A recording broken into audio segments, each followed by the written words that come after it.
Okay. Hello, madam. We can see you now. And as the chair of this session, I think we may start.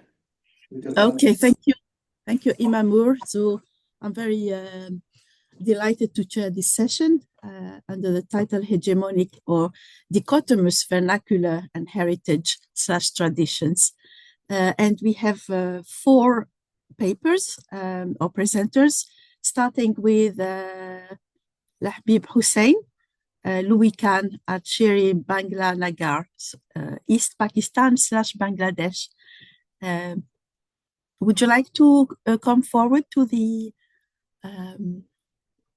desk, please?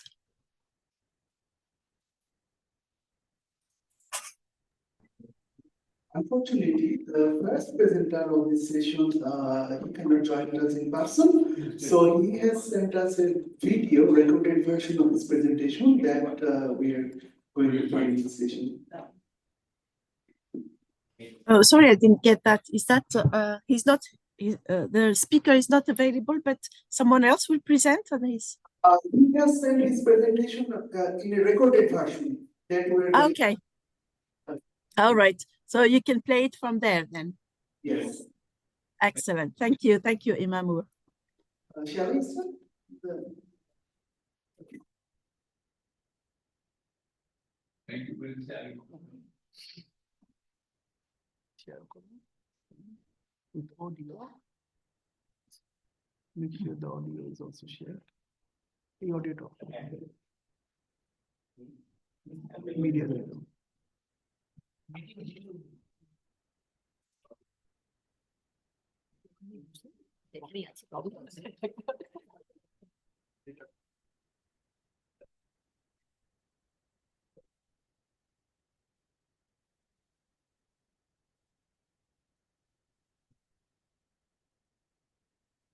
Hello everyone.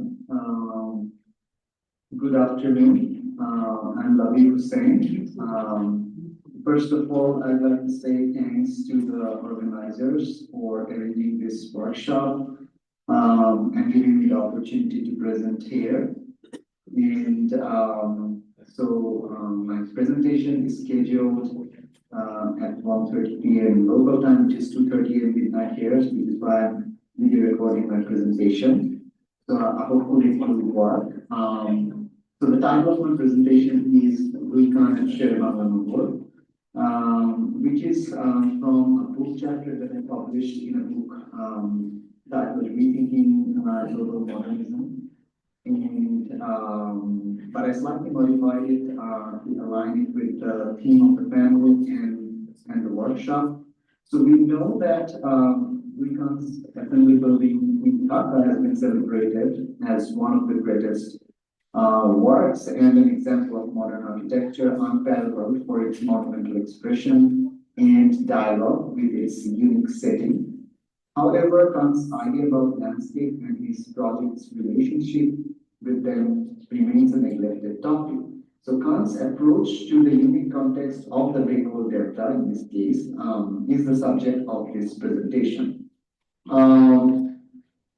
So to give you some background, the Capital Complex project at Shirabanganagar Dhaka was first conceived in 1959 during the regime of Ayub Khan, the military dictator and the second president of Pakistan, who was based on West Pakistan.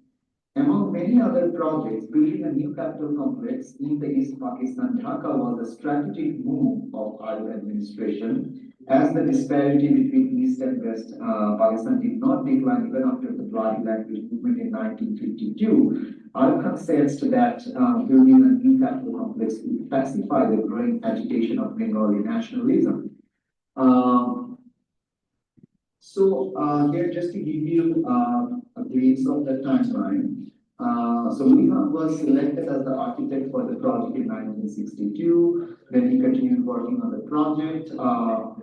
Then there was the Liberation War in 1971. In 1972, he was commissioned additional 2,000 acres of land to think about the city as a whole. Unfortunately, he died in 1974, which is why this additional 2,000 acres was not realized, but the project continued under David Beacon and Henry Wilcox. So during the initial period, the West Pakistan administration, Ayub regime, and the state officials played a crucial role because the instructions, project briefs, and required information were coming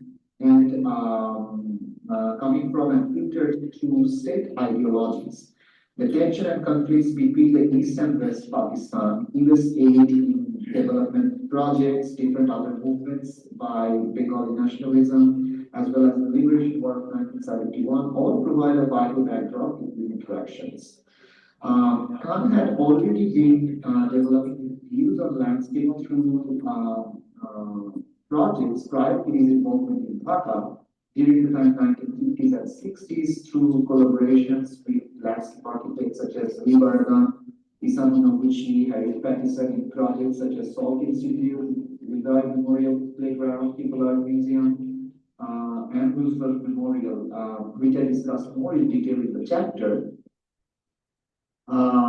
However, Khan's sketches of boats and riverine landscape is one of the crucial topics in this research, which I would like to discuss with some more details. So these are the initial three sketches that we are somewhat familiar with of boats and the riverine landscape, which were mainly drawn during his first visit in 1963. As I said earlier, initially the project briefs were coming from the state and were thus filtered through its ideologies. So upon arrival, it is possible that Khan had been prepared to experience the entire landscape of East Pakistan as underdeveloped, ruralized, wild, and beautiful because of his correspondence with Pakistan state officials. During his initial visits in 1963, he recorded his experience of the landscape through sketches that reveal his fascination with the landscape and its rivers. The main subjects of Khan's initial sketches are boats sailing on rivers, captured as isolated objects, sometimes with vegetation in the distance. Commenting on these sketches, architectural historian Qazi Khalid Ashraf noted Khan's recording of an understanding of the riverine ethos of the place. End of quote. Now the riverscape is changed, drastically changed, I would say, but that's how it looked like in the 1960s, vibrant, full of people and activities. However, Khan made other boat sketches at a different time that can be interpreted differently. In 2016, while working at the UN Archives, I actually found these boat drawings not catalogued, which were probably from Khan's another visit to the Buriganga in a different time. And evidently, in this second series, Khan was fascinated by the formal qualities of the country boats, devoid of not only people, but any functional operational aspects beneath the waterscape. In a few instances, he does draw the horizon, representing a landscape that is impoverished, rustic, and picturesque. Crucially, he again chose the rural background rather than the Dhaka city on the opposite bank of the river as backdrop. Arguably, his representation mediates the Ayub administration's view about East Bengal. One of his sketches featuring a ruin strikingly matches an etching done by Charles D. Oily back in early 19th century. Interestingly, the colonial painter depicted a scene where the remains of the pool or bridge were more intact than when Khan visited the site.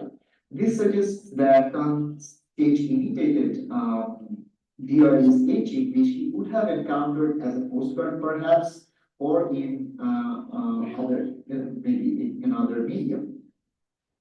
Not unlike D.R.E. and countless others, Khan romanticized the Bengal landscape with his numerous drawings of boats, and later I will argue that the absence of people, lifestyle, and other pragmatic aspects of both in these pages support the view that his boats are not really subaltern sport, but aestheticized visual representation. In continuation with that, next I would like to touch upon how Nauka or boat emerged as a hegemonic cultural symbol in the independent Bangladesh. By the time Khan became involved in the region, the boat had become reified by Bengal's political elite and emerged as a hegemonic cultural symbol representing a deltaic geography and its people. The boat became the symbol of the Awami League, the first political party in power after Bangladesh achieved independence from Pakistan in 1971. In the League's manifesto, rhetoric and imagery, the boat has embodied the imaginary identification with the subaltern. Although the waterways and subaltern interests feature in political parties' agendas, in reality, they have often been neglected by the policies advanced by the political parties, be it Awami League or the opposition Bangladesh Nationalist Party. Instead, I'm kind of fast forwarding here. During the annual Bangladesh Liberation War Victory celebration, which occurred in December 16, models of boats are incorporated in the procession before the Prime Minister. Adopted with hidden wheels to run on the national parade ground, these boats carry large posters of the political figures. These, which I term as displaced boats, are another example of the hegemonic use of visual imagery by the people in power. Along with the statistics, these boats do not represent the subaltern, rather they work for the dominant political class. Like the I think we've exceeded the 10 minutes. references to a way of life in which boats are an integral part, but increasingly marginalized by modernization. Coming back to the project, Khan was chiefly interested in the visual qualities of a controlled water body, rather than the wetlands that pre-existed the capital complex and which had accommodated multiple everyday activities such as bathing, fishing, washing clothes, rice cultivation, etc., even during construction, as you can see in this image. So in the completed project, the Bharat Influence Plaza of the Salt Institute is combined here with a clearly defined and carefully maintained body of water. After completion in 1983, although the plaza was accessible to the city people, access to this water body was restricted. Thus, the geometric lake, like the misplaced boats, was largely a misplaced representational figure or motif. The contrast between the pre-existing wetlands and the constructed lake is a symptomatic of the broader occlusion of subaltern presence in the landscape of Dhaka. In his documentary on Khan, art historian Sundaram Tagore, along with architecture critic Carter Wiseman, interprets the site of Capitol Complex as a blank canvas or tabula rasa. Clearly, these opinions construct a sharp divide between wet and dry by erasing the constantly shifting riverine topography of the region, along with multiple subaltern dwelling practices. In conclusion, I argue that the assembly building is neither an imposition of a Western concept of landscape nor an authentic local representation. Also, the indigenous domain that provided a constant backdrop to Khan's travel sketches, the construction images, as well as his interactions with state officials, strikingly disappeared after the completion of the assembly building, which suggests that the water body in Khan's final design is misplaced.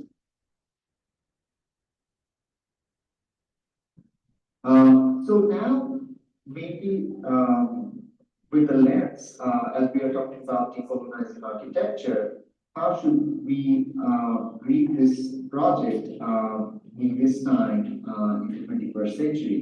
So the received history of the assembly building project that the complex is a true depiction of Delta architecture or a representation of the Bengali city exposes a methodological problem in conventional architectural history and an architect-centric historiography. So this presentation was an attempt to demystify the perception of Khan's assembly building as a depiction of Delta architecture by introducing the cross-cultural interactions, influence of Khan's collaborators, and mainly the geopolitical context as active backdrops. Thank you.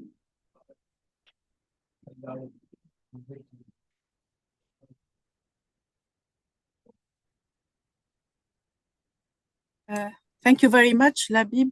That was really interesting presentation. Some parallels there with the Le Corbusier drawings and this idea of the genius who is trying to understand the local and be inspired by imagery. But thank you so much. I think we will move to the next speaker, who is Saad Ben Mustafa. And the title of the paper is Who Designed the Rakhine Wooden Temples? So, thank you.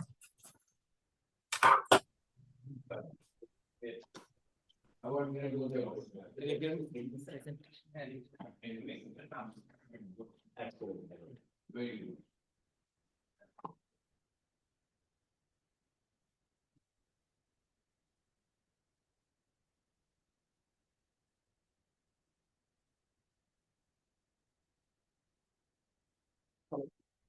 My name is Saad. I'm an architect.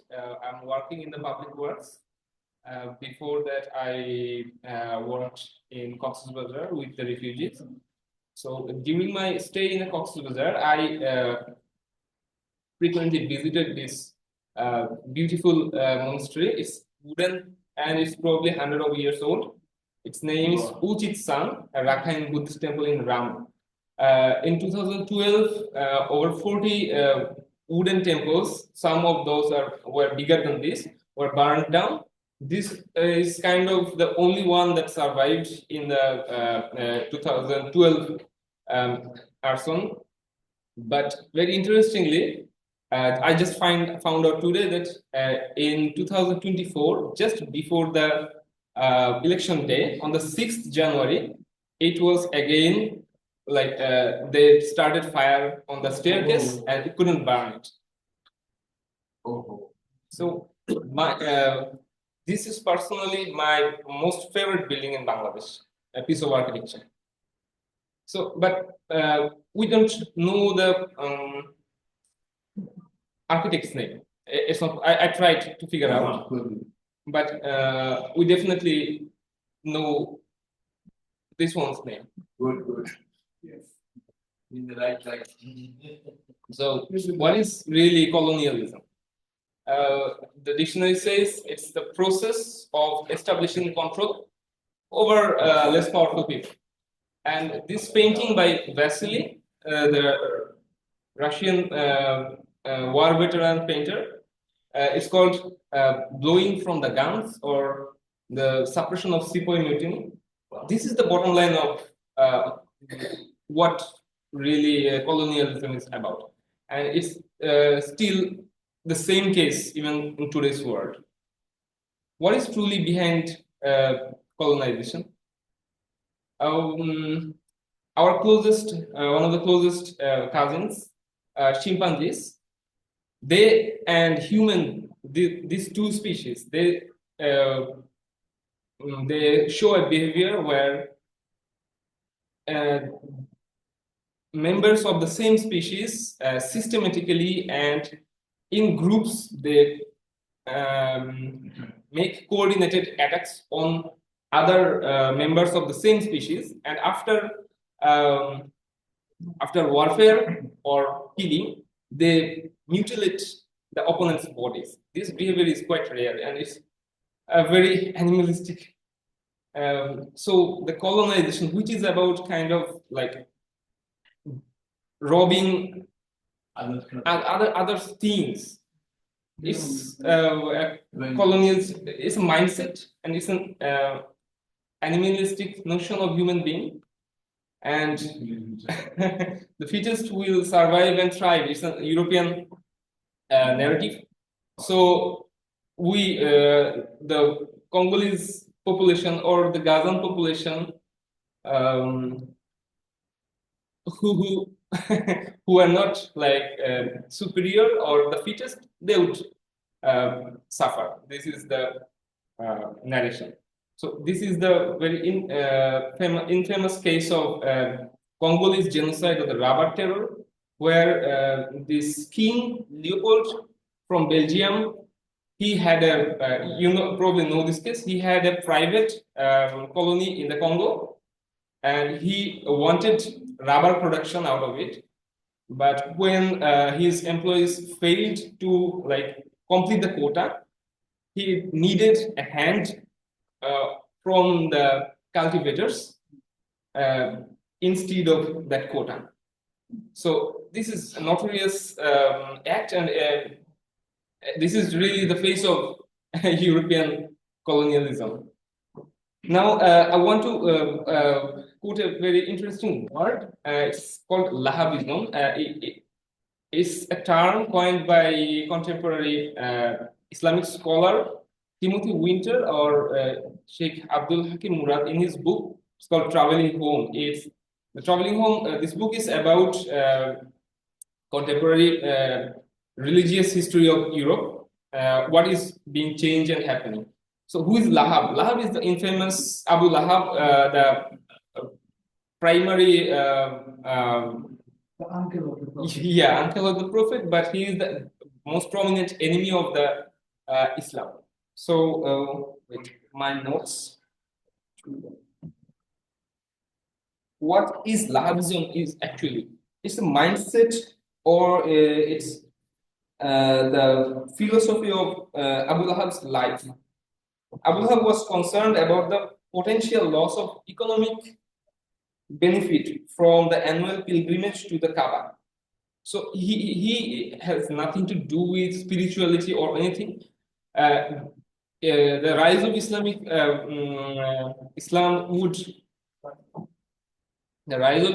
would stop his luxury and way of life. That was only reason. So when still in this current world, people are really just oppressing other people just for the sake of their own luxury. So I myself think like this Lahabism. It's not just caring only about myself, but also going the length to suppress any kind of endeavor that tries to solve the problems of the world. So this is Lahabism, and for me, this is the engine of colonization. Can architecture be used as a tool for colonization? So this is my one of my favorite movies, in which Annie gives it to those ones. A 1989 movie by Arundhati Roy. It's kind of her autobiographical movie, and it's a story of a final thesis jury of architecture school, where this lady, in which Annie gives it those ones. It's a very interesting film. So I want to read this out. She is speaking about the contemporary architects or the commercial practitioners. It is a way of establishing territory, like animals. Bear leaves scratch markings on the trees. Tiger have a mixture of urine and scent gland, which they spray to say, "This is my territory." In the human being, the urine and scent gland is replaced by the architect. And he establishes the territory by manipulating the built environment. He says, "This is my space, this is your space, you can come up to here, but you cannot only come up here." So this is not my saying, this is Arundhati Roy. And after that, she said, maybe not being an architect is the solution. For real, Arundhati Roy didn't continue to be an architect. So Howard Roark is the protagonist of Fountainhead. In the total story, the Howard Roark, he is an architect, and he at one point he dynamited a project that was designed by him, but he afterwards found that his designs were altered. So he dynamited the project to prevent the subversion of his vision. Yeah, this is the plot of the movie, and it has been for almost like 70, 80 years. This is the narration, Western narration of how architects should behave. But I don't think Howard Roark is a good architect either. In Fountainhead, value of ego, innovation, and integrity, this is preached and like a framework for new architects was created. You should be like this. But I think there is a small error in that vision. The ego, I colored it in red. It should be replaced with wisdom and humility. Innovation and integrity, that's also, that has to stay. So during deterring the colonizer is not the only important thing. Not becoming a colonizer is equally important. Does the current architecture pedagogy incorporate ethical discussions or exercise in the studios? No. Equipping a student with technical skills but not with ethical skills. This is what happens. So you give a gun to a guy, a person, and you teach how to shoot, but you don't teach him in which of the occasions you should use this or refrain from using this. So architecture is also like the skill is also like a gun. You can use it to like degrade the art or like prevent it from degrading. So how are we going to face the climate crisis or crisis of social injustice with the operators, the architects, who have not been ethically equipped? Like the green buildings, green facades, these are just morphine shots before you die.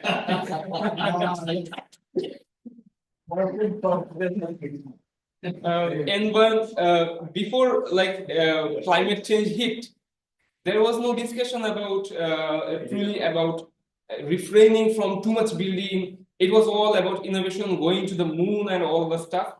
But when the climate change and the social justice, these are secular problems, and so it's safe to discuss in the architecture schools. So it's been discussed, and now are the recent issues around which discussion of ethics in architecture has been revolving in the recent years. But what really can be done when with YOLO and consumerism being truly in driving seat of the world? YOLO means you only live once.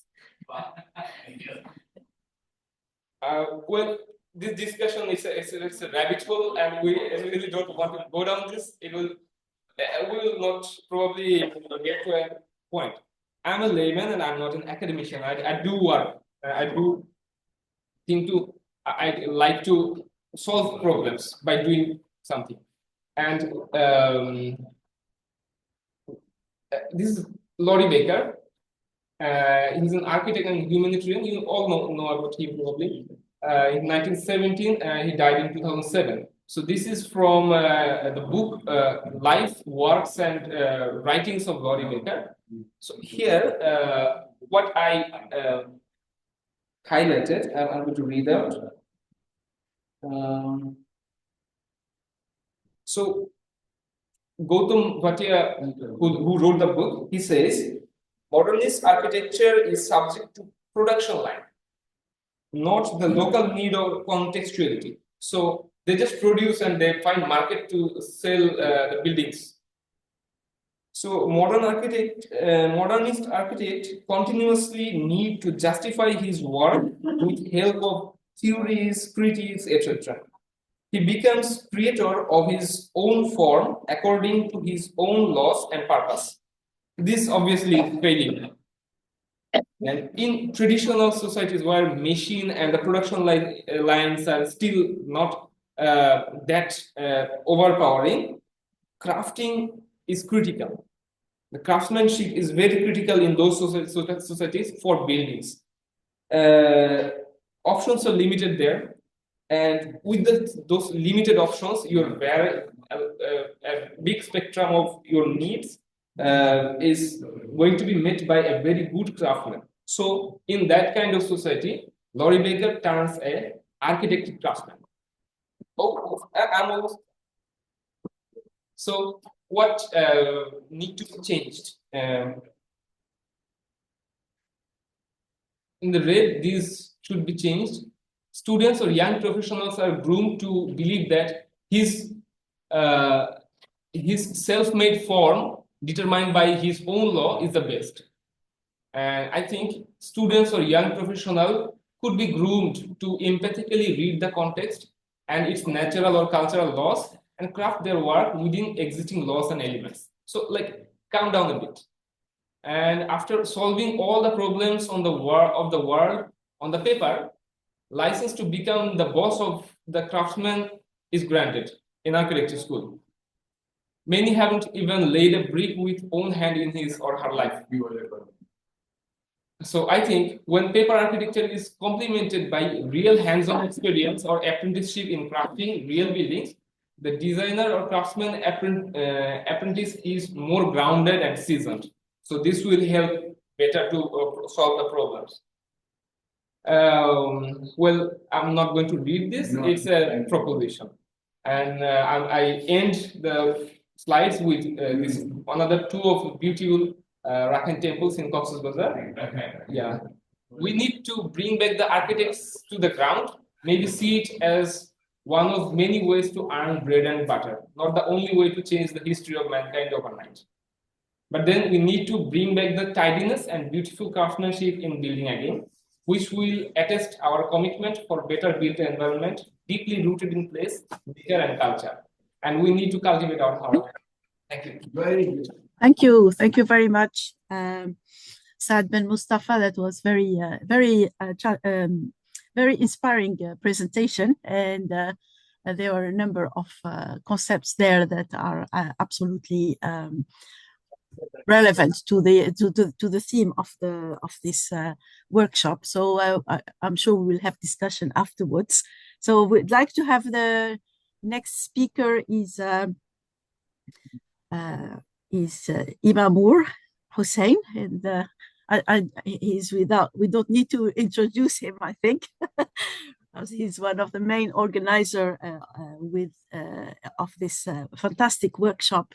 And just would like to take this opportunity to thank him for all his efforts in putting this program with Dr. Taslim Shakur. Thank you. Looking forward to your presentation, Imamur. Thank you so much, Madam, for this warm description of mine.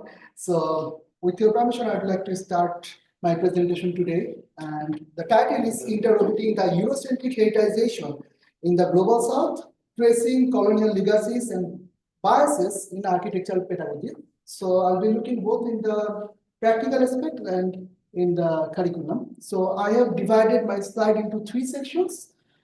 And moving forward, the first I will explore locating the heritage discourse. Second, I'll try to interrogate the pedagogic notion of heritage under a critical lens. And finally, I'll attempt to explore the contested landscape.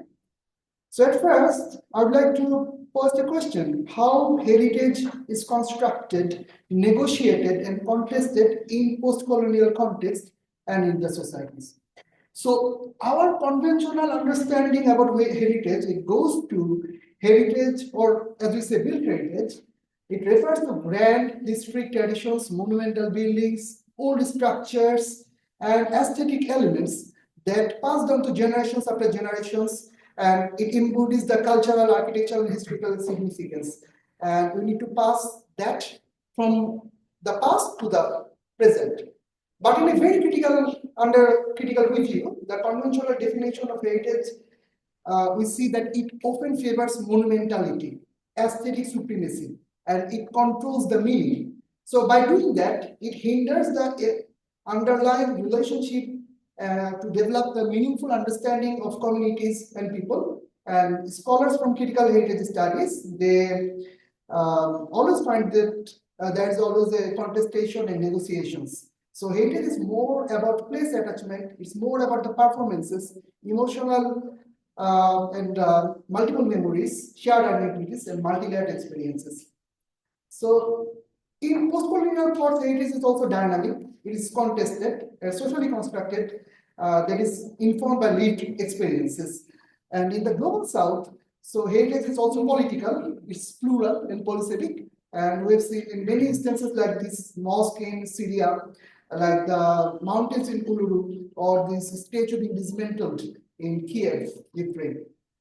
So also in the post-colonial context, heritage is also institutionalized by the state or the expert endorsement. So there is also always a power, knowledge, representation nexus happening, and it's also we can see the hegemony and subjectivity in this discourse. And there is also disagreement, and in the post-colonial cities, and we see multiple memories after the colonial supremacy. We see there are contrasting narratives like this in India that it was made for the British Indian soldiers. Now it's a symbol of Indian nationalism, and you can see in Victoria Memorial or the Curtain Hall places.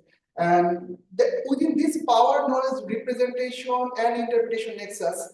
So by they take conservation as a tool, and there is also attempt to make sanitized version of buildings through heritage, and it's a top-down process. Like this one in Panam City, we found a graffiti that says "Amra Panam Charbona" by the original inhabitants. That means that we will not leave Panam because they will try to remove us from this narrative and make a clean and sanitized version with a very authorized imposition to retain a romantic imagined past.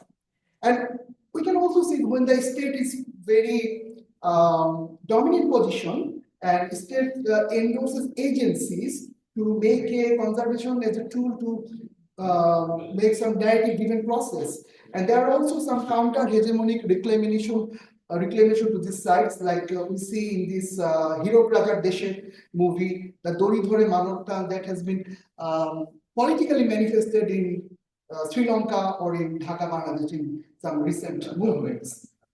So it's a top-down process of endorsing a place that we call heritization. So, and mostly it retains that colonial legacy to serve imperial narratives over the Western aestheticism or Western architectural norms. And by doing that, it marginalizes the other possible narratives within the same places. So it's a suppression of heterogeneity. It is a suppression of alternate meanings and pluralistic values. So I don't think that it can be read, but I have traced some contestation in the global south and tried to devise a theoretical framework where this power knowledge apparatus works. And there are 5 principles, I guess: value establishment, representation, inheritance, knowledge claims, and meaning making process that somehow being manifested and imposed over the communities. So coming to the second part, the question is, what does heritage signify in architectural pedagogy, especially in the post-colonial context like South Asia? So history and heritage courses are taught in architectural curriculum, mostly to enhance the cultural awareness, promote continuity, or moral underpinning for informed architectural practices. And here, architecture history courses, like it builds a trajectory that links heritage doctrines with the theories of histories. And we also found heritage education as a process. It's also there. There's a discourse that we can say that it's authorized heritage discourse, and it is also dominantly underplayed here. So in this study, I have traced the curriculum of around 8 total public and private universities, where it is found that history and heritage courses are about 8 to 12% of the total weight of credits, and most of the architectural history courses, it positions heritage or Western, if I say the Western histories, as something that is in very distant past, with examples of tombs, the mosque, the churches, and temples. And the curriculum also signifies the West, and there are many examples which in this part of this region we see in Ferguson's West and whatnot. So in this content analysis, almost 2/3 of the history being taught is occupied the Western architects. So these are the charts that we see the frameworks of the authors. the Eastern authors and the Western authors, and we can see the mostly it's by the Western architects, and the concentration is mostly on Europe. And also there is a discrimination on a proportion of Western and Eastern authors. As I say, the narrative also glorifies the Western structural system. It glorifies the aestheticism, the monuments. It doesn't say about the who is being marginalized, who is not being credited, who is discriminated, and which voices are silenced. And it doesn't question the legitimacy. So modern architecture, it discusses the celebrated architects like in the West, like we say, the Lucan and Corbusier, and a few narratives it highlights the native architects who are also being trained in the West. So from the interview with some of my students and colleagues and faculties, it is identified that most of the meanings are homogeneous, while the framework remains uncritical, and students are they are assigned for and treated as passive recipients of a knowledge that is authorized and unquestioned. And they cannot, somewhat, I can say it's 100%, but there's the majority of proportion that they cannot explore the secondary meanings or sub-alternatives. And learning are almost linear, and students are tasked with mimicking the plan sections, elevations, and in the classrooms. So there's a pedagogical implication that is mostly a preservationist approach that endorses the nationalistic narratives. So you can see it's the Ruskinian preservation approach that endorses those narratives which also works in the field. So coming to this third part, the question you can ask that can the curriculum accommodate plurality and heterogeneity? So we see there is a symbiotic relationship between pedagogy and praxis, and it is informed by colonial legacies with monumental and authorized notions. So you can see that whether the pedagogy is informed by the researchers, the academics, faculty, students, and the organizations. The praxis is also informed by the conservation architects, the builder surveyors, and the conservationists. And there are some worldwide examples that it is taking place to revise the curriculum and the knowledge production systems and looking to the ground. Like this one in Rhodesmarsh Fall in South Africa, there was this statue that is being installed in the campus of Rhodes, the Cecil Rhodes, and it was being removed. And later it was a protest to make the curriculum revised to accommodate the knowledges and accommodate the voices of the indigenous communities and the locals. And in the UK, there was also a recent protest or recent revolution. Why is my curriculum white? It questions the narrative of the curriculum, and it tries to make a equal representation from those underrepresented communities. So here are some recommendations like inside revision in the curriculum, focusing on the contextual histories. So history is multiple. History has the multiplicity, and it is plural. So whether it could be equally represented in the curriculum or practiced in the field, and following the experimental and experiential settings and learnings. Like today we have that AR and VR system, like the one that Bruno is also here, that he worked in his final year thesis. So it also has a potential to accommodate this heterogeneous notions.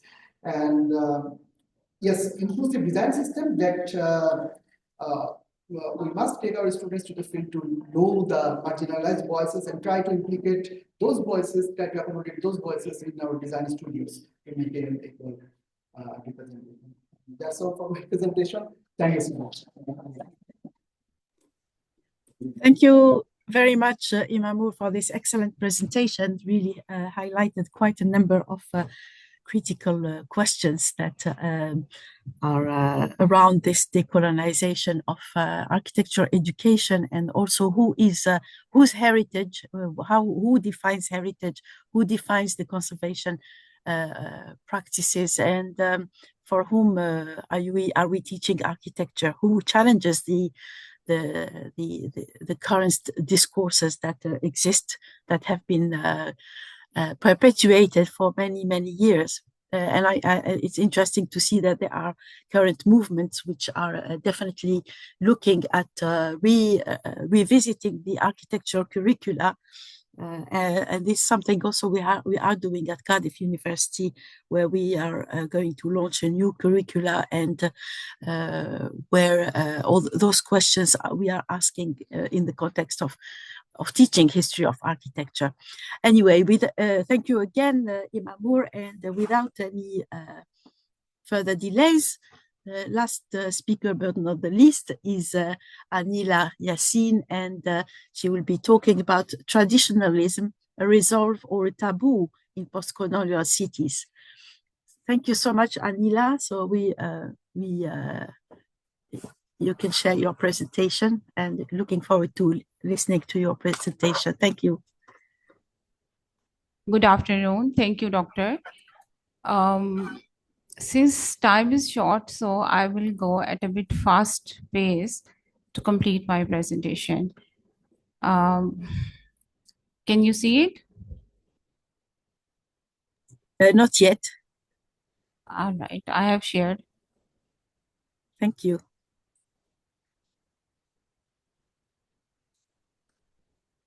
So is it visible? Not yet. Why not? Yeah, I think you need to share it. I have shared. Are you sharing? We can see you. So are you sharing your screen or your file? Okay. Screen sharing. Yeah, we can see your screen now. So if you go to your presentation. All right. There we are. We can see it now. Perhaps you could put it on a slideshow.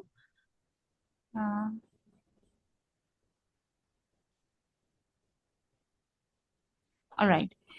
Great. So today I'll be talking about traditionalism, a resolve or a taboo in post-colonial cities, taking Lahore as a case study. Before I discuss about the stretched acceptance of colonial modernities in post-colonial cities, I would like to discuss othering, the reason behind this stretched acceptance of colonial modernities. Afterwards, I will briefly discuss about the sophistication of traditional Indian subcontinent, and then about the traditional built environment of Lahore, particularly pre-colonial, colonial, and post-colonial urban settings of Lahore. A comparative analysis of pre-colonial and post-colonial urban settings in this research has revealed 4 significant traditional traits that were neglected and disregarded in the British colonial period and even in the post-colonial time, but they are endorsed by the traditional planning, by the post-modern theories, and later they were implemented in Europe and in England as well after 1960s. Othering. Otherness is an expression of modernity as an opposite to tradition. Under colonizer, the indigenous class in caste systems are replaced by another system with only 2 classes, modern or other. Henceforth, everyone is other except those following the modern. The colonizer obliterated local culture and exposure to the norms and languages to demonstrate that Indian subcontinent had been historically devoid of civilization and culture.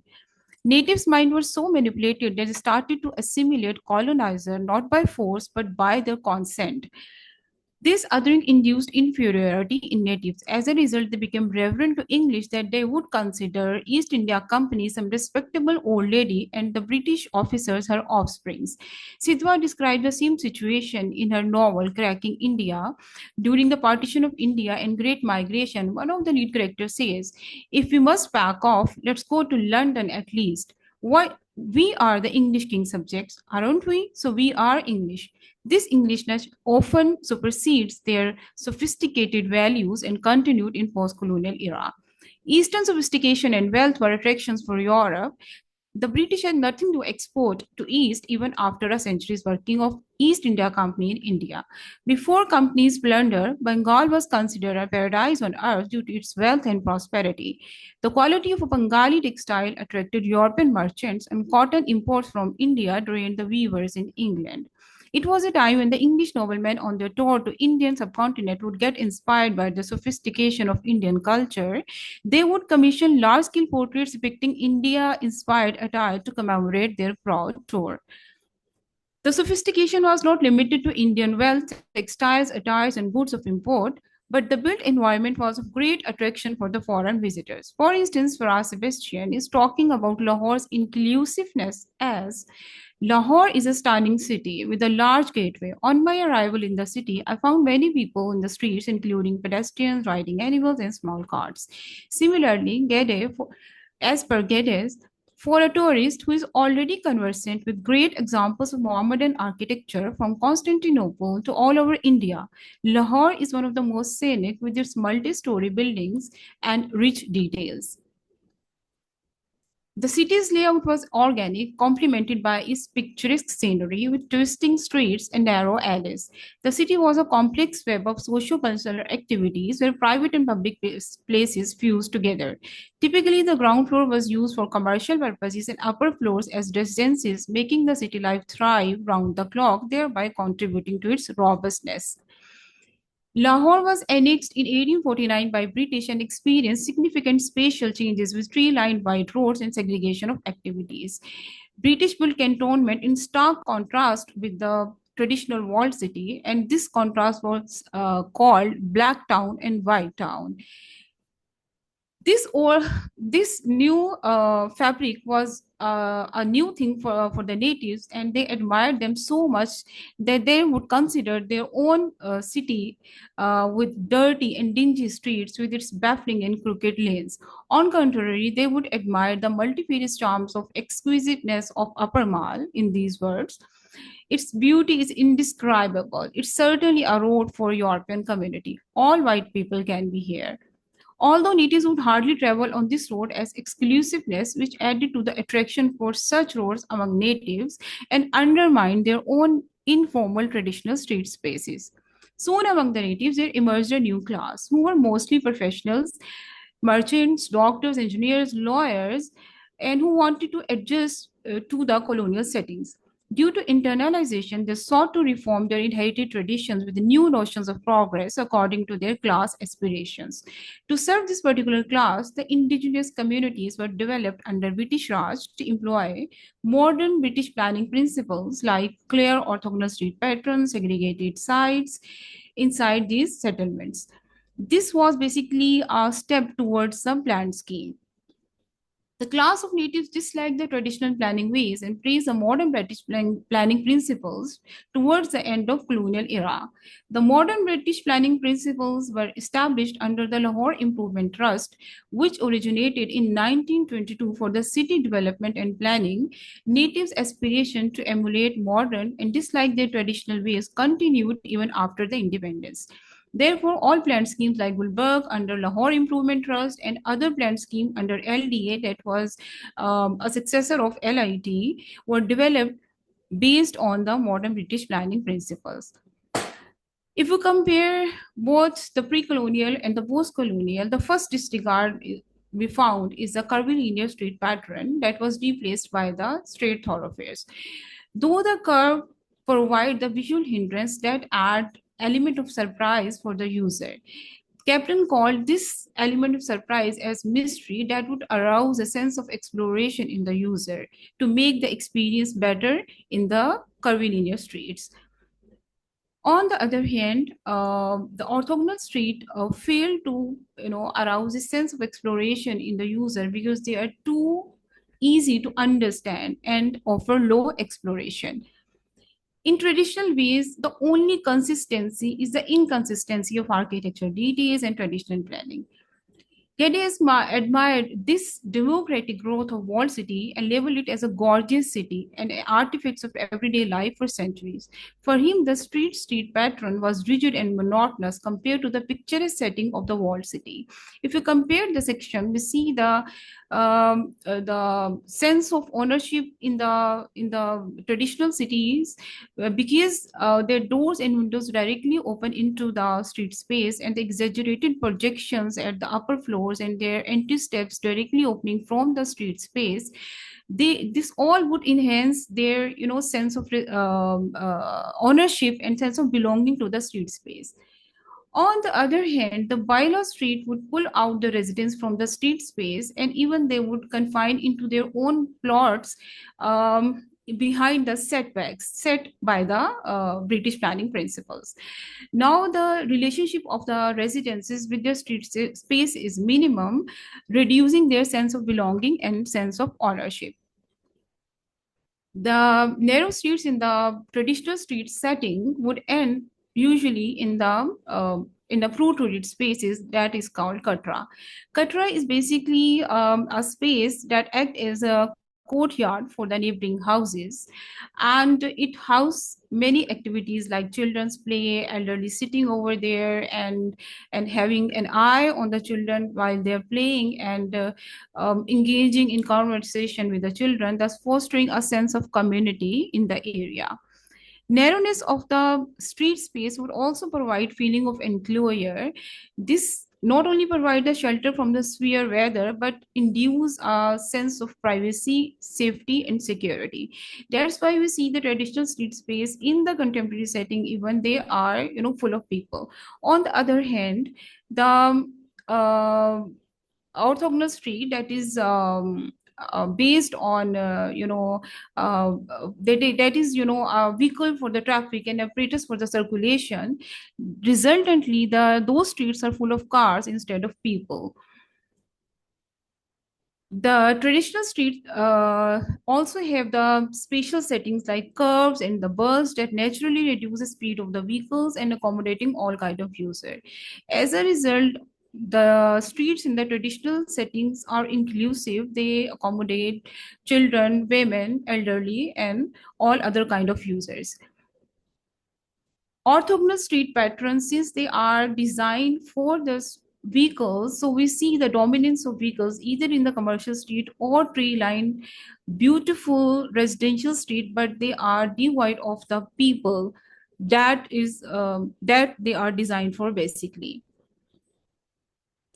Rectilinear streets are contrast to walk and unsafe for the walkers by encouraging high-speed vehicles. Therefore, curbs are proposed as a remedy to reduce the speed and boredom. Vunerve, an example of livable streets that was first time implemented in the Netherlands in 1960s to create a street space as a street that is a place where adults live, older people spend their last days, and children are brought up. The same idea was taken up in England in 2000 after proper legislation. Though this idea of home zone implemented in England in 2000, but we can see the idea was there in 1970, such as we see the borough that has, that show the major deviation from the road standards of that time. Traditional planning is endorsed by the Charter of New Urbanism, and plethora of other researches in the postmodern time and in contemporary times endorse those traditional traits that we neglected and disregarded. Despite this all above commendations about traditional urban patterns in independent Lahore, Pakistan, British planning ways are still practiced, considering them superior to traditional ones. To conclude my presentation, I must say that we must look back into traditional planning ways before we go for the to do something for the to overlook to solve our contemporary issues. It is not for the imitation, but we need to see the essence. But independent natives still are as reluctant to learn from their tradition as colonized natives were refraining from being others or traditional under the inferiority complex inculcated by the British othering. Thank you.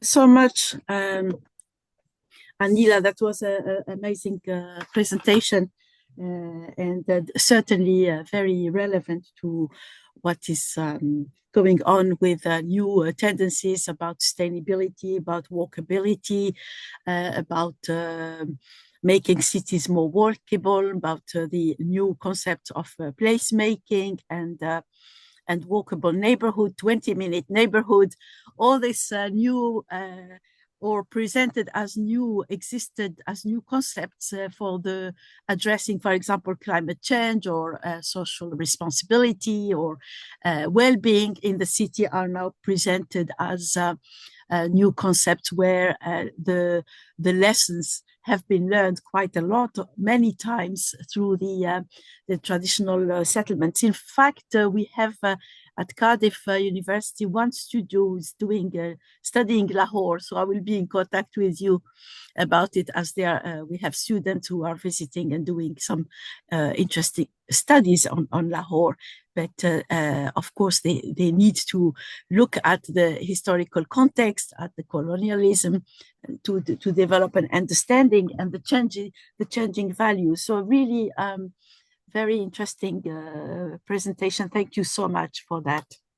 So I think we can open now the floor to any questions. Perhaps people who are in the room could help with seeing who would like to ask a question. If there is anyone who is online, if they can raise their hands for a question, I can also give the opportunity for the person to ask the question online. Thank you. So, any questions? Is there someone, Imamur, are you in the room to take questions from the physical presence of the workshop? Hello? In the meantime, we have 20 participants online. So are there any who would like to ask any questions?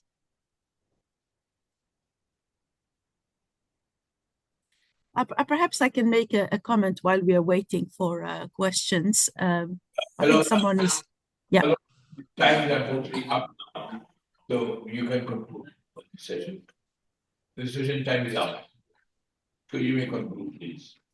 Conclude the session. There's We no need to conclude. There's no time for question now. This session time. Okay. Okay, there is a comment about someone who has just said, I can't see the comment in the chat.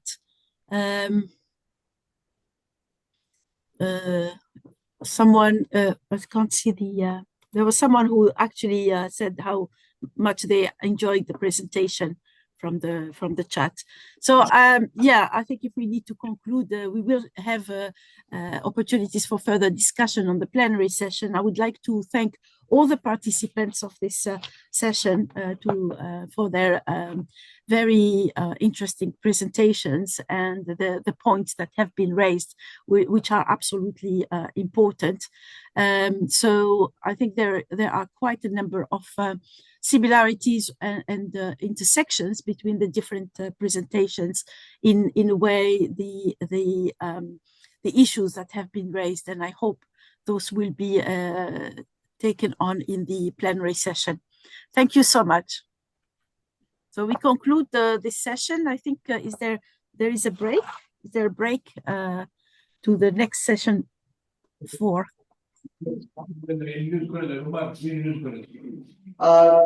We are strictly going to start the next session now, madam. So okay, so we'll go to the next session then. Yes, okay, someone else is chairing, right? Yes. So okay. The board will be chaired by the head of the department of our host institution, University of Asia Pacific, Dr. Nawaz Fahmi. Thank you. Thank you.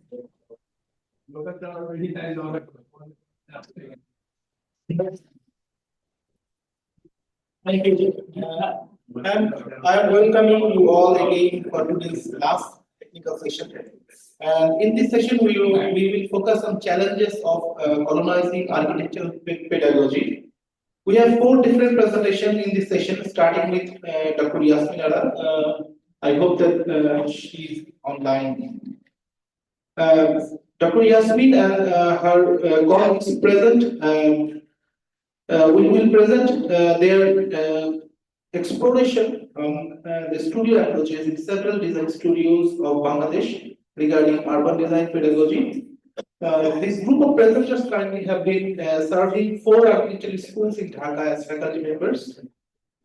Without delay, I am requesting the presenters to kindly start their presentation.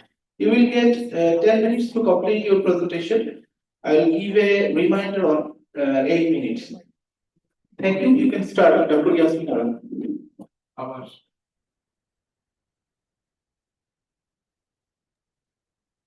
Thank you. Am I audible?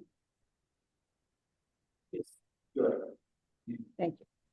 Yes, we can hear you.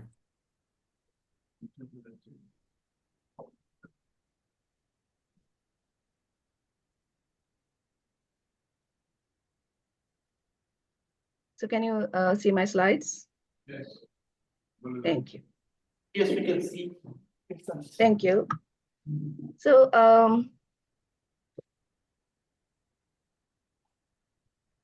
the title of this presentation is Reimagining Urban Design Pedagogy, an exploration of studio approaches in schools of architecture in Dhaka. So we were expecting a good number of contributors, but they could not make it for this workshop, but hopefully we will work together for the paper. So if we start with the idea of what decolonization is, if we consider decolonization as the process of challenging and dismantling colonial ideologies, practices, and systems that are embedded in the built environment, we will understand that it is not only a conceptual framework, but it is also a call for action. The call for action that critique the ways in which colonial power dynamics have shaped cities, architecture, and urban planning, and it also advocates for alternative approaches that prioritize local knowledge, indigenous practices, and cultural identity. So it highlights historical context and colonial legacies, a critique of modernism and Eurocentric design. It highlights indigenous knowledge, participatory design, reclaiming identities, global perspectives, etc. So for this paper, we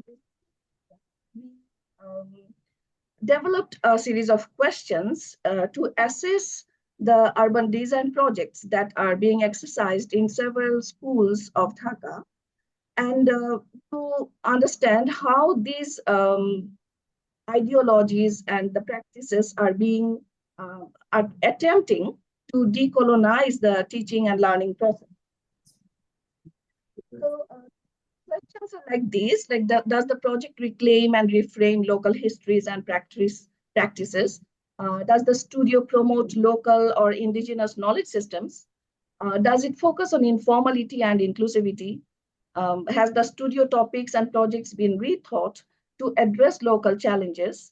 Does the studio make attempts to decolonize the pedagogical approach? And also, does the studio broaden representation in faculty and curriculum? Since decolonization is quite a broad concept, so we thought that dividing it into smaller topics and questions would help us to understand the projects that the students are doing.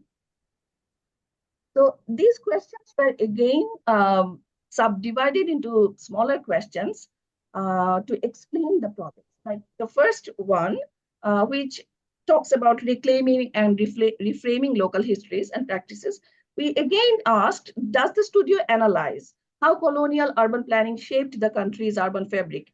And does it explore how those legacies continue to influence contemporary urban design? Does it challenge colonial narratives? Does it highlight local diversity? Does it attempt to make visible indigenous and vernacular meaning-making practices that were excluded from colonial design practices? Does it include vernacular architecture or ancient urban planning systems? So we chose a few projects from number of schools that tries to address these issues. So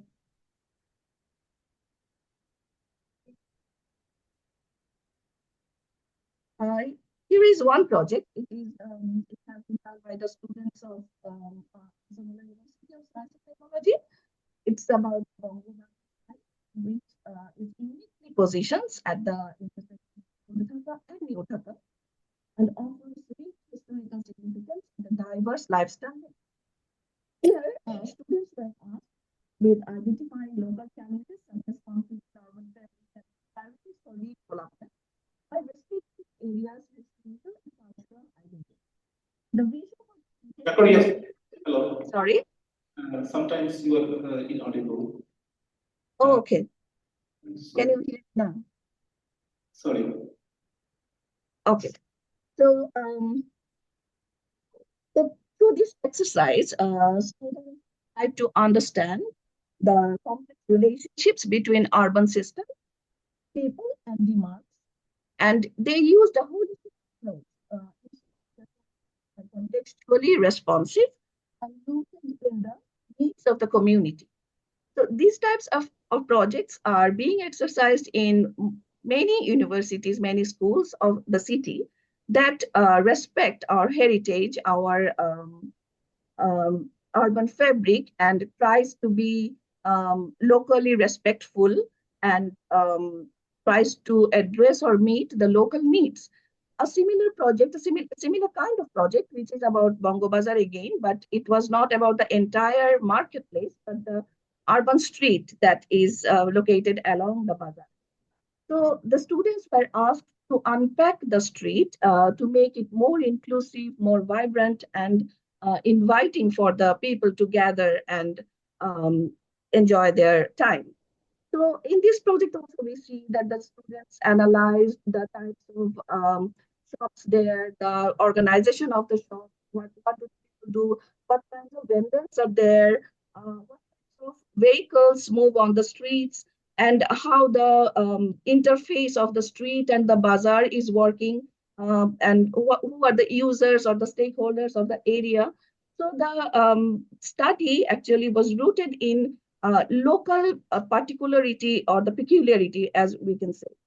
And finally, they proposed how they can redesign the elevation of the bazaar by reorganizing the shops and making some space for street side activities and making the bazaar area more open to public and making it more vibrant and inclusive. So these types of projects definitely ask us question like if we are trying to reclaim our identity and reframe how the design exercises should be done. And then the second question, does the studio promote local knowledge, indigenous knowledge system? Does it integrate wisdom from local communities and teach traditional and special and environmental design principles like Vastu Shastra of this region or the Khonar Bachon, etc.? Does the studio create opportunities for developing parallel and equally critical discourse generated and developed to address unique particularities relevant to the global south? Did the students collaborate with communities? That is, they involved local residents, NGOs, and grassroots organizations in urban design projects to ensure solutions aligned with local needs and aspirations.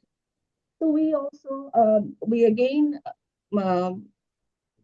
found some projects that align with these issues and try to successfully answer the questions.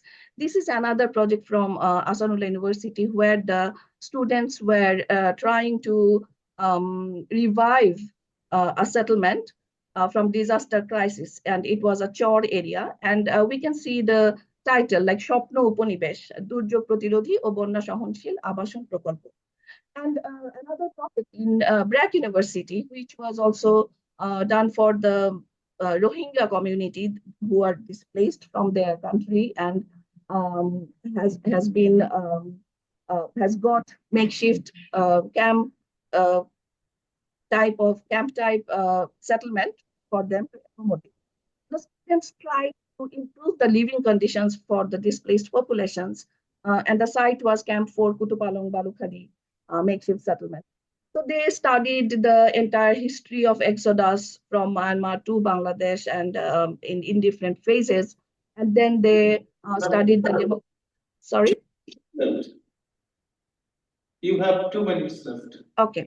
And then they studied the demographic situation, how the camp looks like at the moment, And the settlement condition, how 500 people, almost 500 people are created in the camp. They made proposal, like zoning and like several clusters, how the settlement can be more accommodating, and they can find their memories of their homes here. So these are the works of the students who tried to respect the root of the people they are designing for. And they also used the indigenous knowledge, local materials, and the proposals successfully incorporated all this local knowledge. So this is one of the group's work. And another question about informality and inclusivity. Does the Urban Design Studio challenge the bias towards formal style urbanism and value the ingenuity of informal urban systems? And does it recognize marginalized voices? Does it challenge modernist paradigms? Did students get an opportunity to connect learning in classroom with their everyday lives? And we also can see that the students in our semester, they also worked on a chorale informal settlement, which has been really studied by many schools over the several decades. And another study by a BRAC University student who did the settlement design for the weavers community. She extensively studied the work process and everything. She developed context-sensitive design for the weavers community. I conclude your presentation. So I will just go to the conclusions slide. Just one thing about the titles of the projects. If you see like Nokshi Katharmat, and then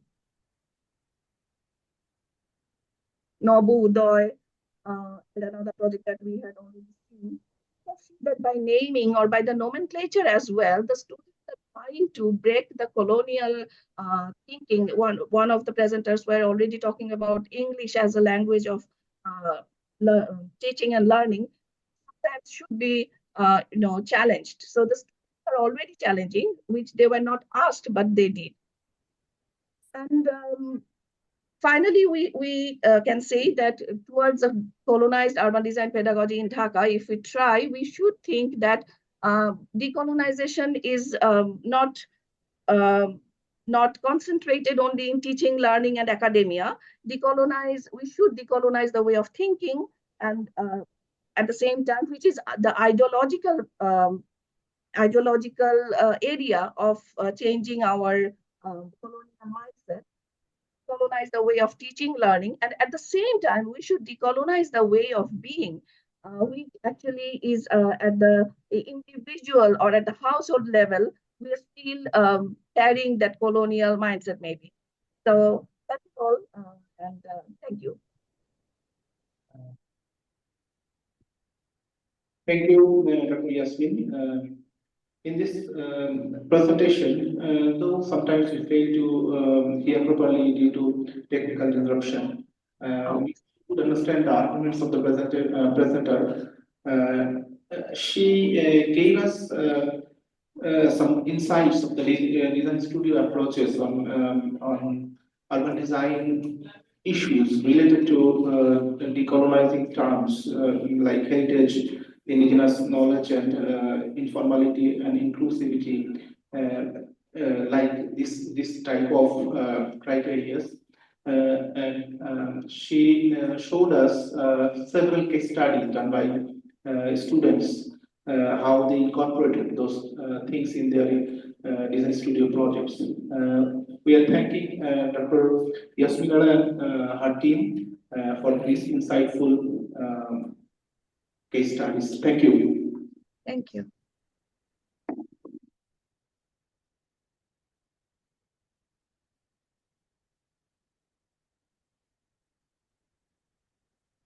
The second presentation in this session will be delivered by Professor Harun Rashid on architecture practice and pedagogy through his lifelong engagements and experience in several pedagogical institutes of Bangladesh. Professor Harun is an architect, urban designer, and academic, currently serving as a professor of architecture at University, North South University. I heard that he's not here today for his presentation, so maybe we go to the next presentation. The third presentation of this session will be delivered by another eminent professor, Professor Dr. Fuad Samali. He will enlighten us on the state of architecture education of Bangladesh and question its relevance to our context here. Professor Malik is an architect and educator currently serving as Dean of the School of Architecture and Design at Bragg University. I was informed that he's online now. I am requesting Professor Malik for his presentation. Sir, can you hear us? Thank you, Noroz. One quick issue, Noroz. I haven't practiced the presentation, so I don't know how long it's take, but remind me at 5 minutes and again in 8 minutes. Okay? Okay, sir. I will. Thank you. Let me try to share my screen.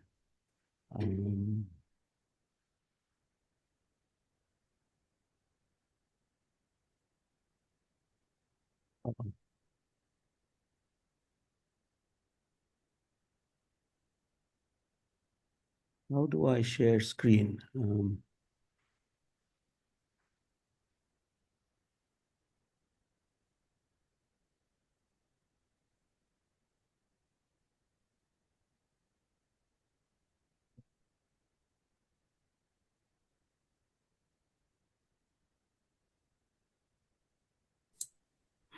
You help If you me see, do this. if you see on the lower part of the screen, Sorry? if you look at the lower part of the screen, there should be a green triangle, green square with an arrow. Yeah, it says share, right? Share. Yeah. So if you press that, And then how do I go to my file? and then if you press that, let me just see. If you press that, you can edit, you can share the screen or the window. So if you put share screen, we can see your computer screen, and then you can upload your presentation. Thank you. But you should have already opened the file. Yes, that's it. I did not. Sorry about that.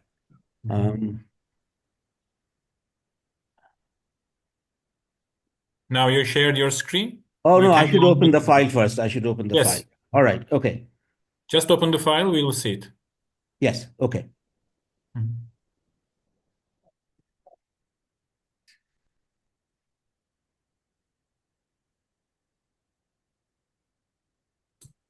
So we can see it.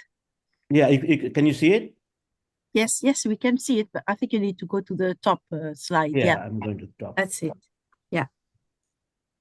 All right. Can you see it? Right. Is it okay? Yes. See it? Yes. Yeah, we can see it. Sorry. My topic, and thank you very much for inviting me, the state of architectural education in Bangladesh and its relevance to the context. What I want to focus on are two words in the title, that is education and context. All right. First of all, education for me is a process that a student or a person goes through to be developed in a skill or vocation that he or she applies for the betterment of society. Note betterment of society, because I'll refer back to that again. That in the first one, that's what I wrote down. I didn't Google it. And the second one is also by me, education in general. In general, it's a process towards making a better world, society, justice, and overall to make a better person who will serve society and his fellow man. Mark, fellow man. About the context, I want to bring in a kind of dual thought.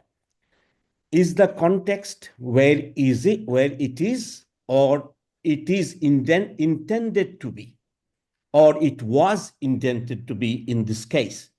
I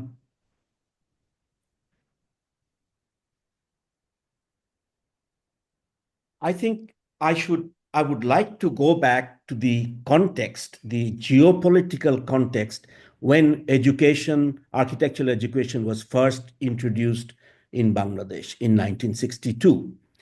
That was 15 years after Pakistan came into being, and we were a part of Pakistan at that time. And the Second World War had ended about, 17 years ago, 19 years ago. At that time, the world was divided.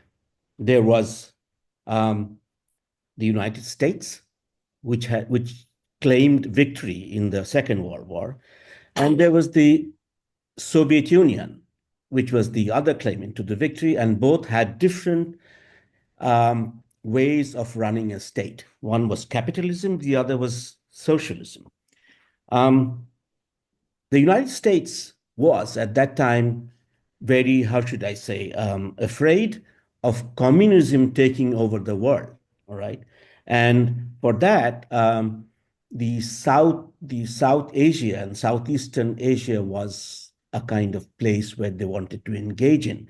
Now, India was already so pro, how should I say, pro Russia, whereas Pakistan was not. And looming in the background was the Vietnam War. So the United States therefore heavily invested in Pakistan so that it would not turn towards the left, right? And this was in the 60s.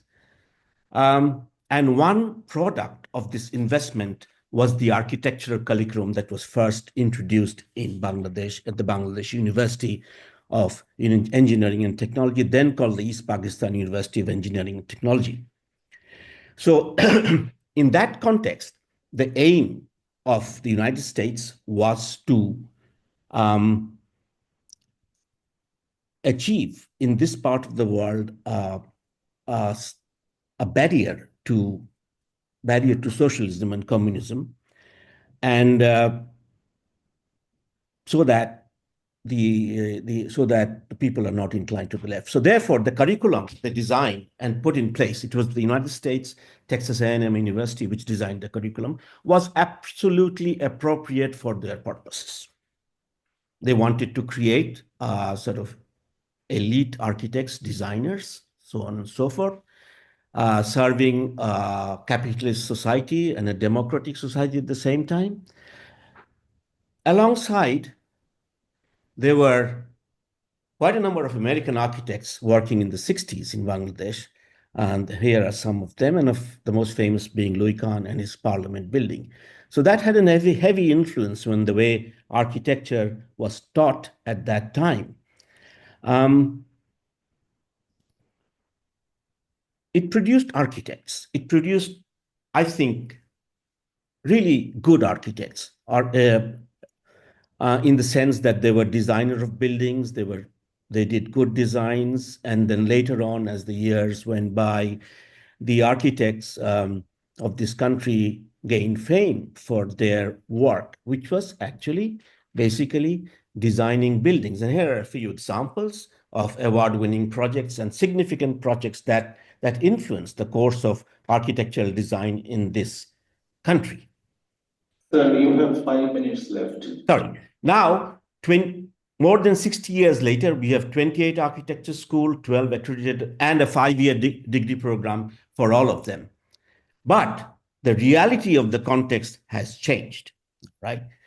There are low-income communities which architects in the 60s did, even in the 70s when I was a student, we did not address. But now they are doing so, as Yasmin Ara pointed out in the previous presentation, that people are working on slums and all that. But it is not really in the design of the curriculum, but it is what we choose to do, and we do choose it correctly, I think. There is rapid urbanization uncontrolled, which we have to address, and which we are addressing, as Yasmin Ara pointed out, but not as a part of the defined curriculum structure. There are disasters, there's climate change, floods, cyclones, etc. Now, the award-winning Pritzker laureate Alejandro Aravena said, "We architects are never taught the right thing." I would not fully agree with that. They are taught the right thing depending on the context. Architects in the United States are taught the right thing for their context. But are we? We are still architects. We are thinkers. We are taught. But what are we taught and how do we teach it? That's the question. I think in my over 3 decades of in architectural education, and recently, a couple of years back, as chair of the Architectural Education Committee at the Institute of Architects, we did some research and we found out some general things that general education courses for the architect to spread their knowledge are lacking. I mean, we do general education, but we need more of that. Courses on rural and emerging urban contexts is addressed, but I would say not addressed to the extent that it should be. Real world experiences are not there in the sense that what is happening in the real world. Before I go into further on, I made a calculation, and we think depending on calculating the amount of number of architects in the Institute of Architects, Bangladesh, there's one architect for 50,000 persons in Bangladesh. But it's not true. 50,000 people do not go to architects. Maybe 10% can afford and they go. So it's 5,000. And what about the other 45,000? There are low-income settlements. There are communities suffering from climate change, etc. So also here we were to mention that there is a shortage of teachers. 28 schools and 6,000 registered architects, not enough. Sir, you have 2 minutes left. Okay, we have to engage with communities, share teaching resources, research, upgrade to contemporary ways of teaching, and establish variations in terms of the orientation of the curriculum. They're all 5-year curriculums doing the same thing. So they need to change. Some people have to come up and take a different route, perhaps to the issues that I mentioned earlier. Now, they are the people. We need to engage with communities, and here are some examples of how we do engage with communities. But this is also very not enough, I would say. We have worked with the people, and we realize that there are issues that architects and architectural education needs to address. They need to have the students oriented to what the real problems of the country are. And since architects are problem solvers, they should try and go out and solve the problem of the masses. Here, I may add that I think if an architect in this country is not of use to the masses, then this architect is of no use at all. Architects have to be problem solvers, and they have to extend their work to become agents for social change. And that's where the curriculum should lead them to. And that requires a lot of work on our part. We need to move away from what we've been doing. We need to diversify, and we need to inculcate in our students the need of the country. Thank you.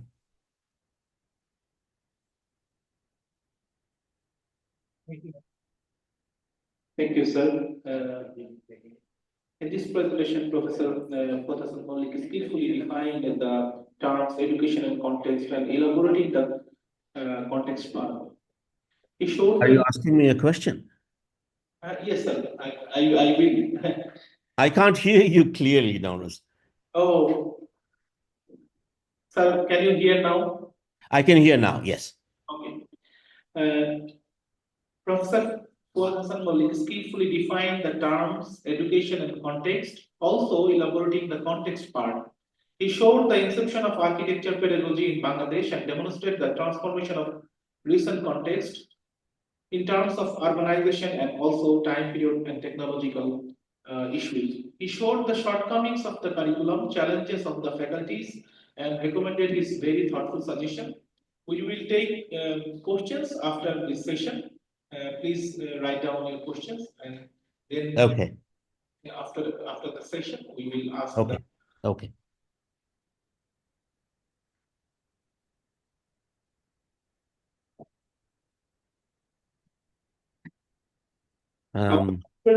What should I do? I'm okay. Our last presentation on this session will be delivered by Dr. Aisha Siddiqa along with Jisan Fuad Chaudhuri and Dr. Muhammad Mahabubur Rahman, focusing on urban studies of Ahsanullah University of Science and Technology to pave a sustainable urban futures of Bangladesh. Now I am requesting Dr. Aisha and Jisafar Chaudhary to demonstrate their arguments.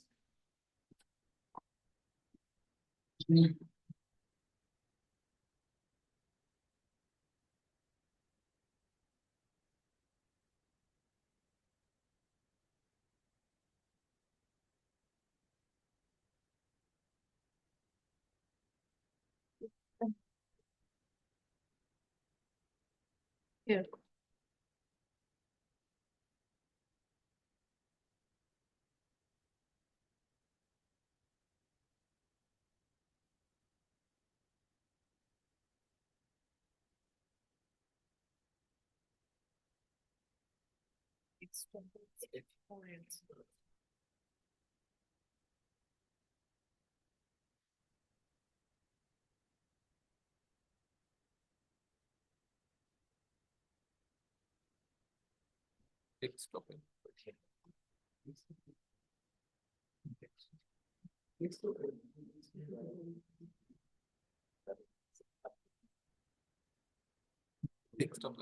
Desktop open হয় তো জানেন এটা না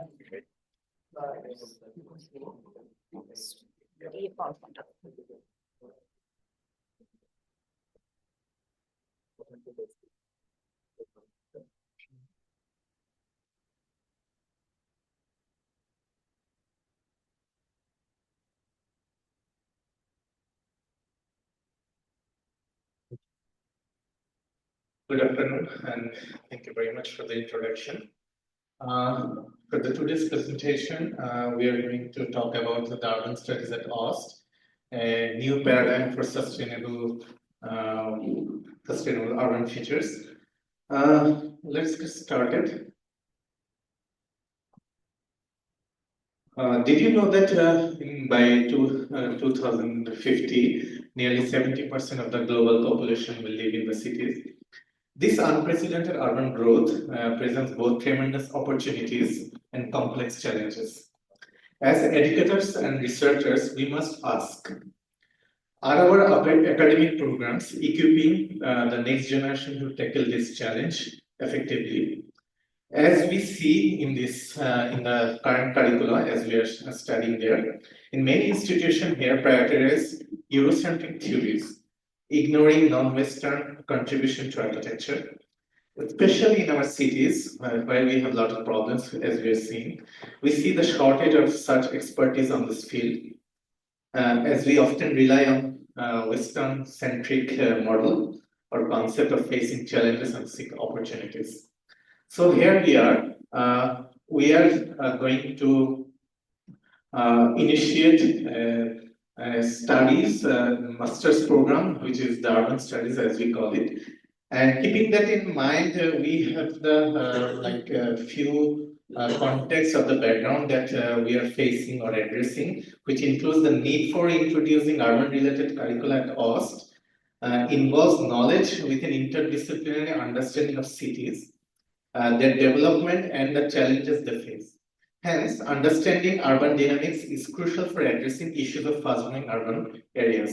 Complex challenges such as inequality, environmental degradation, and infrastructure management, which require specialized knowledge and innovative solutions.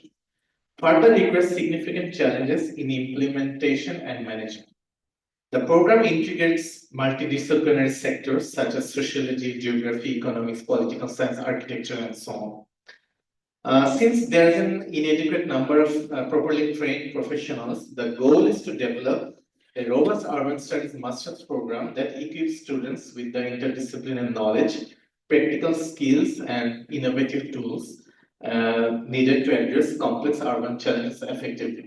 For that, we studied a few universities and we also have seen the existing landscape of the teaching module that what institution provides this kind of curricula.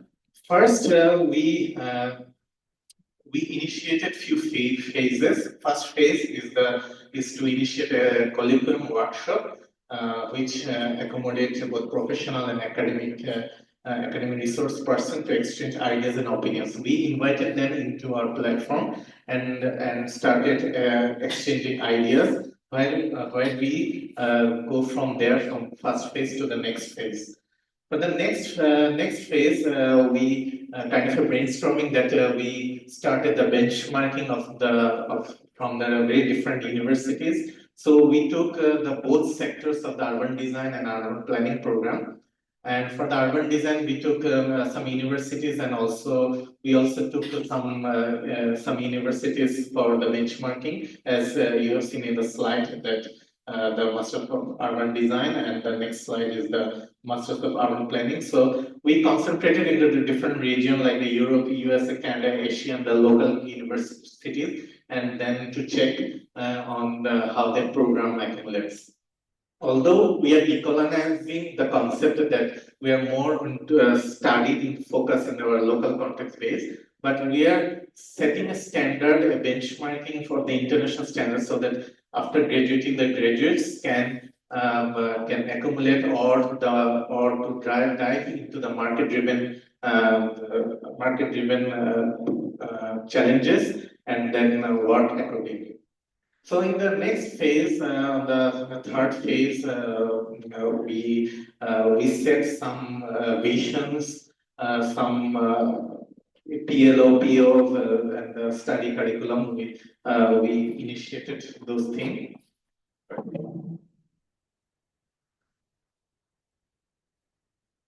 Yeah, and for this we designed the program structure and then develop the course details. And for the course detail, we actually engage many researchers, scholars, teachers, academicians, and also the alumni to build a structure of the program.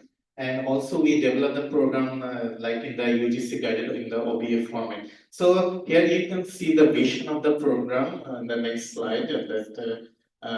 It's to pioneer multidisciplinary programs to equip professionals with the knowledge and skills to combat the evolving challenge of the transformative urban scenario. Then we also went to the graduate attributes. We created some standard, and in the phase 3, we in the curriculum development, we established the program of the urban studies. And for this setting, we concentrated on the design, the program structure, and develop the course detail. And for the phase 4, we have seen the expert review of the curriculum. So we send all the curriculum to the expert to get the reviews, and after getting the reviews, we incorporating their feedbacks and then compilation and finalizing the curriculum. The whole thing, the people that are involved mainly is, as I mentioned, is the faculty members and the host are deeply involved in this process, and we also initiated and took the advices from the expert opinion. So this is the way we have developed our new curriculum, which is already in the UGC. So the platform is that we are trying to develop curriculum in our own context, getting the feedback from our expertise, both our professionals, alumni, and as well as the international persons, academicians, so that it could be locally address the challenges of the urbanization and the field that offers, as well as that to have a standardized curriculum so that it can be competed in the worldwide. So here I'm giving some spatial features or the salient features of our curriculum. As we are saying that as a Masters of Urban Planning and Design as a multidisciplinary approach, so it has featured that we are accommodating people from the different disciplines like sociology, engineering, architecture, urban planning, in other ways. So for that issue, we are inviting them as well as, so it has a spatial requirements we are offering a fundamental courses, so which are very much essential to run the further advancements of the courses. The another special feature is that they will have a common platform. So what we are saying that is a multiple phases they are facing. So they will have the fundamental platform of semester. They will explore the issue. They will tell something, the theoretical background, theoretical resources, and then they will decide whatever they will go for in urban design or urban planning. So this is the common semester or studio, and then they will switch. Sorry. Okay, I'll wrap it up. So after that, they can decide when they will go for the urban design or planning, or they will do the same they intended to. So this is another spatial feature. And following we should again mention the desire from our academia, the alumni, the professionals. We are offering them design-based research or research-based design. So they will have a choices, whatever they have to face in their profession, and they can choose their own. And these programs also offer diversified, diverse elective courses. As we also hear from the last presentation and the previous one also, that the discipline, urban planning, urban design, architecture have lots of diversified discourses they need to know. So we offer them lots of elective courses so they can choose as their own, like the disaster management or the infrastructure or the planning or the branding or resilience, sustainability. Whatever they have their choice, they can choose their elective courses from their choice. And also a platform for master's curricula, curriculum, so they can have their knowledge sharing platform from their national and international level, so they can test their learning in a platform, and they can test whether it can go with the current situation and can compete the future. So in this way, we are offering a context-specific program and their degrees, where they can have three options. They can go for the diploma, which is only 1 year course, and they can also go for the design-based research, which could be 1.5 year, and if they go for the research one, there they can go for the 2 years, 2 years course.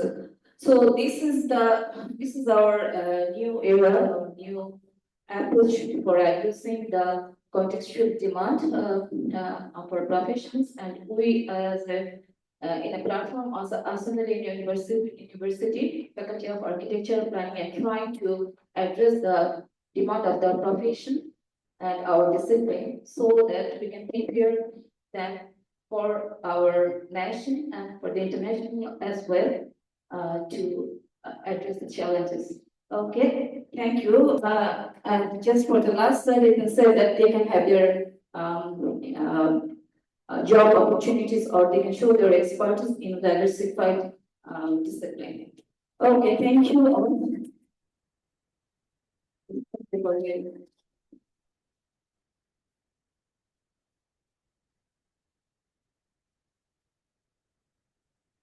Thank you, Aisha, and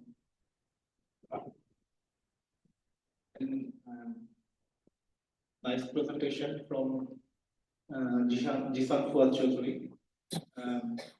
In this presentation, we learn about how to contextualize a new program in the context of Bangladesh, and regarding urban design challenges. So we see the demonstration of the curriculum development process. At first, it starts with the workshop, then benchmarking. The department developed the curriculum. They get the expert review, and then they changes their curriculum according to the feedback. Now I want to open the floor for question and answer session. If you have questions related to pre-presentation of this session, please, I'm requesting you to start.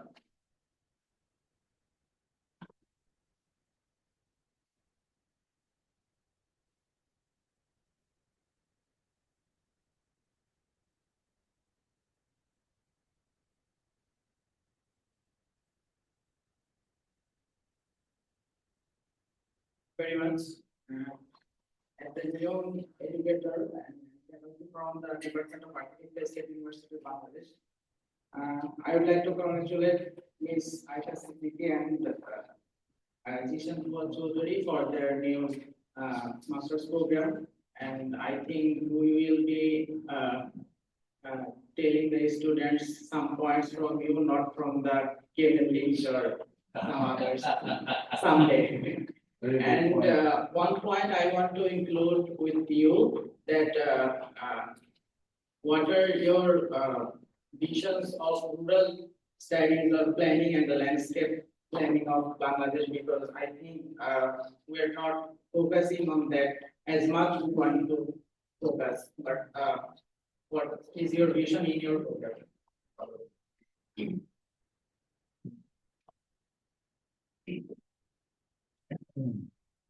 Okay, thank you for the question.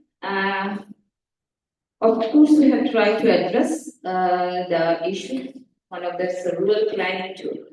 So we will not be disclosing everything we couldn't because it's already in UGC, and hopefully within 6 months we will have a curriculum ready to be started in OST, and then we can go into very detail. But we can say that we have also course of rural planning. And what was another issue? Landscape. It was also a comment from our reviewers. We should incorporate in urban planning or urban design the landscape architecture, landscape urbanism, and the contextual derivation of the landscape. And each and every course, we should mention that it has been critically analyzed for 2 to 3 times. And we also made that we developed our courses within our faculty who had the expertise, that higher studies, master's, PhD. We incorporated those faculties, as well as we also incorporate the external expertise, both national and international, and we cross-checked our courses so that it addressed the contextual issue as well as it also competed with the international platform. Because we want our graduates to be competing the international platform, but we can ensure that the rural planning, the landscape architecture, the landscape urbanism, we have lots of issues from our context in the curriculum.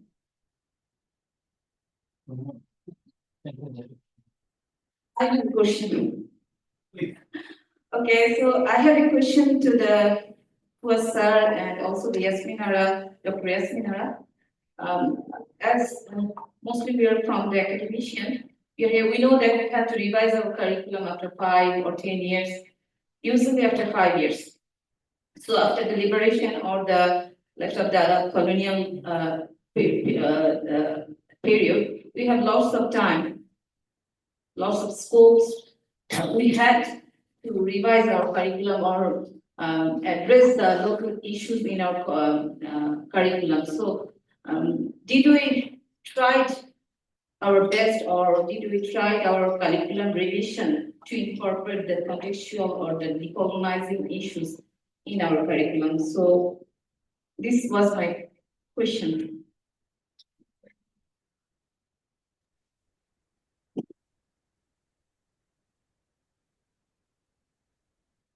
Sir, are you there? I'm requesting. Can I answer that? Yes, sir. Thank you. Yeah. There are several issues here. I think the first is mindset of the academics who had been trained at BUET initially. We looked at architecture from the mindset of a service to the elite. And I have no hesitation in saying that.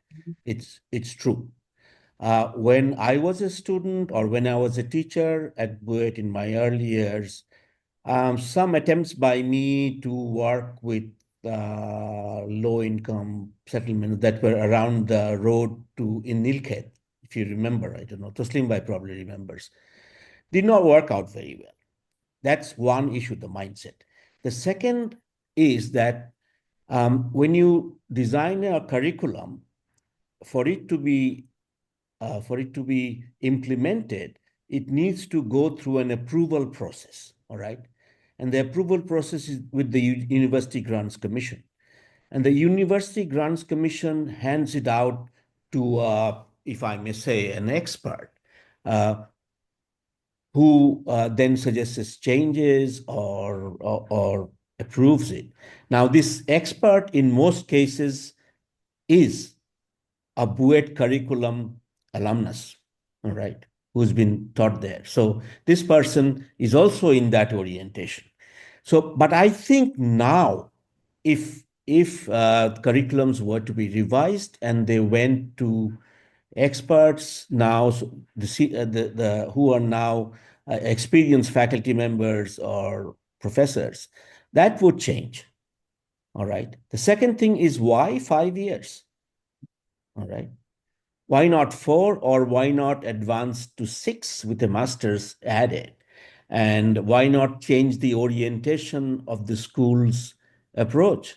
And by that, I mean, yes, of course, you can be a design-oriented school. You can be totally design-oriented, maybe like the BUET one. But you can also be, for example, a technically oriented school, which looks at technical details or structures and systems. And whereas there can be other schools which would look at community architecture. As you know, there is a new generation of architects who call themselves community architects. Perhaps we can formalize that at some stage. Okay.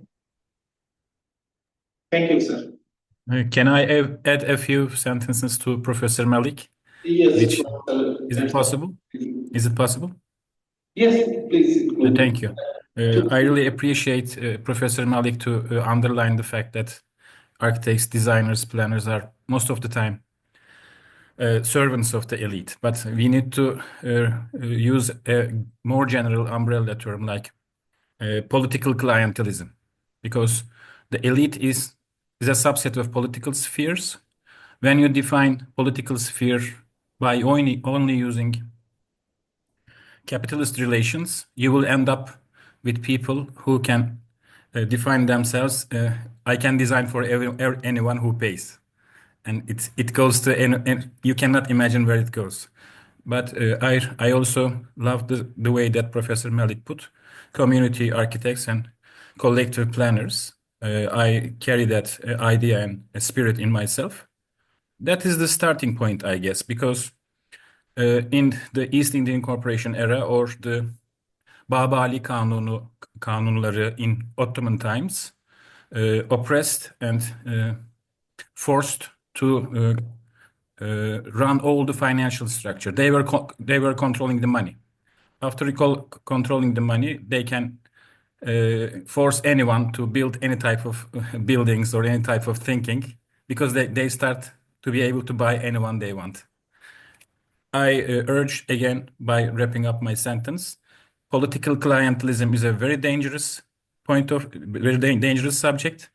They think that they can buy anyone, then they clash to hard rocks like us who say that you cannot buy my ideas. Thank you. Can I respond? Professor Koch, is that the correct pronunciation? Thank you. Yes, it is. Yeah, Yes. I mean, there's a vibrant community architecture scene going on in Bangladesh. I wouldn't call it subaltern, but it goes on. It's people, there are some people, students and people in Bangladesh who strongly believe in that, and that's an emerging, how should I say, alternative practice. I think we should take it on board. And you're right about the political situation. That is something we should fight against. I totally agree with you. Oppressing pushes the oppressed to organize. That's the thing it's happening, I guess. Okay, thank you. Thank you, professors. It was a nice dialogue between you two, and we hear your dialogues maybe a full day long if we have enough time. But I have to conclude this session with one question and also another answer from Anila from an online viewer. It is about question on, yes. As a student of architecture, we all have a dream to be an architect in Bangladesh. Should we follow the brutalism of architecture like Louis Kahn, or follow the context and culture of Bangladesh. Anila answered that decision leaders observe and appreciate the both sides of life. In the plenary session, we will hear from the panelists. So maybe now I will conclude this session. Thank you all the presenters for their thoughtful and insightful recommendations and suggestions. Thank you. After tea break, we will come here at 4:30. Oh, sorry, 4. Sorry. 4 o'clock. I would like to see all the young architects and young actors. Will you all be changing again? I'll give you some control. 15 minutes. So please stand by, have a nice cup of coffee. Come and debate. So we have a separate link for the plenary session that will activate it right at 4. Yeah.